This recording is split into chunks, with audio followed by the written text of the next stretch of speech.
আসসালামু আলাইকুম। নবম শ্রেণীর সুপ্রিয় শিক্ষার্থী বন্ধুরা, তোমাদের আজকে বার্ষিক সমষ্টিক মূল্যায়ন নির্দেশিকা 2024 প্রকাশ হয়েছে। তোমরা শর্ট সিলেবাসের মাধ্যমে পরীক্ষায় অংশগ্রহণ করতে হবে তোমাদের। তো চলো আমরা সিলেবাসটি আমি দেখিয়ে দিই তোমাদের কিভাবে পড়তে হবে। তো প্রথমে দেখো বার্ষিক পরীক্ষার পাঠ্যক্রম। তো প্রথম, দ্বিতীয়, তৃতীয়, চতুর্থ, পঞ্চম, ষষ্ঠ এই অংশগুলা এই অভিজ্ঞতার আলোকে এই পৃষ্ঠাগুলো তোমাদের পড়ে নিতে হবে।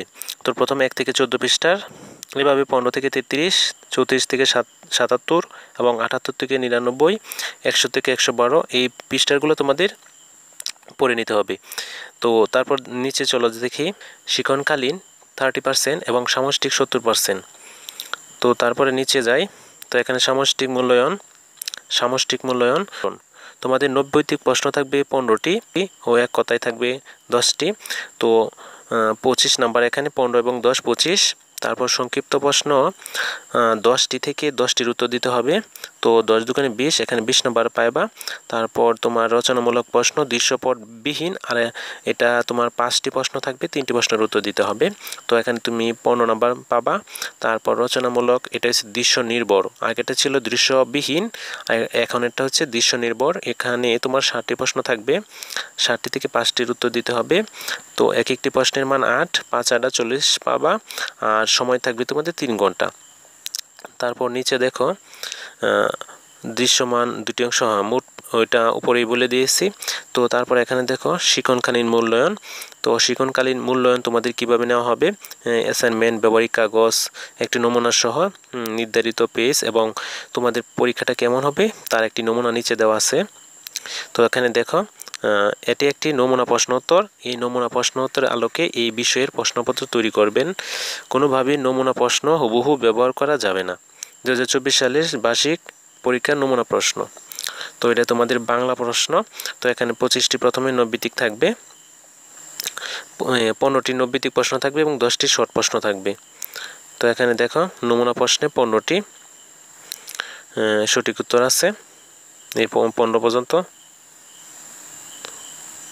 তারপর এখানে তোমার শর্ট প্রশ্ন আছে তোমার 10টি, যে এখান থেকে এই পর্যন্ত 10টি শর্ট প্রশ্ন। তারপর রচনামূলক অংশ মান 75, এখানে সংক্ষিপ্ত প্রশ্ন থাকবে 10টি, প্রত্যেকটি মান 2 করে, প্রত্যেকটির উত্তর দিতে পারলে 2 করে পাইবা। তারপর নিচে রচনামূলক দৃশ্যবিহীন। তো দৃশ্যবিহীন তোমার যে একটা অনুচ্ছেদ থাকবে, অনুচ্ছেদ থেকে তোমার প্রশ্নগুলোর উত্তর দিতে হবে। তারপর দেখো নিচে তোমার এই রচনামূলক দৃশ্যপট নির্ভর, বিভিন্ন দৃশ্যপট, একটা গল্প অথবা কবিতা দেওয়া থাকতে পারে, এখান থেকে তোমার নিচের প্রশ্নগুলো উত্তর দিতে হবে। এখানে 2টি প্রশ্ন থাকবে, ক এবং খ। তারপর দেখুন দৃশ্যপট, আরেকটি গল্প থাকবে দৃশ্যপট গদ্যাংশ থেকে। তো এখানে ক এবং খ 2টি প্রশ্নের উত্তর দিতে হবে। তারপর এমনভাবে আর কি তোমার মোট 60টি প্রশ্ন থাকবে। তো 60টি প্রশ্নের উত্তর এভাবে দিতে হবে। 60টি থেকে যে কোনো 5টি উত্তর দিতে পারলে 5 8 40 পাবা। তো তারপর নিচে দেখো উত্তরপত্র মূল্যায়নের বিবেচ্য বিষয়সমূহ, উত্তরপত্রটা কেমনভাবে মূল্যায়ন করা হবে সেই বিষয়গুলো এখানে তুলে ধরা হয়েছে। এবং উপরে যে আমরা নমুনা প্রশ্নটা দেখলাম, ওই নমুনা প্রশ্নের উত্তরগুলো এখানে লেখা আছে। তো আশা করি তোমরা বুঝতে পেরেছ।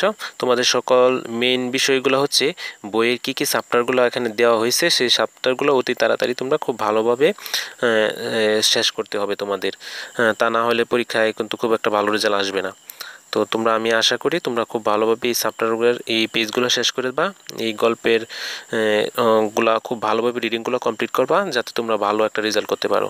আমি দোয়া করি যাতে তোমরা একটা ভালো রেজাল্ট করতে পারো। তো আশা করি তোমরা বুঝতে পেরেছ। আমি পরবর্তী ভিডিওতে তোমাদের অন্য আরেকটি বইয়ের সিলেবাসটা আমি দেখিয়ে দেব। তোমরা যারা দেখছো তারা স্ক্রিনশটটা নিয়ে নাও, স্ক্রিনশট নিয়ে তোমরা তোমাদের বইয়ের সাথে তথ্যগুলো মিলিয়ে নাও।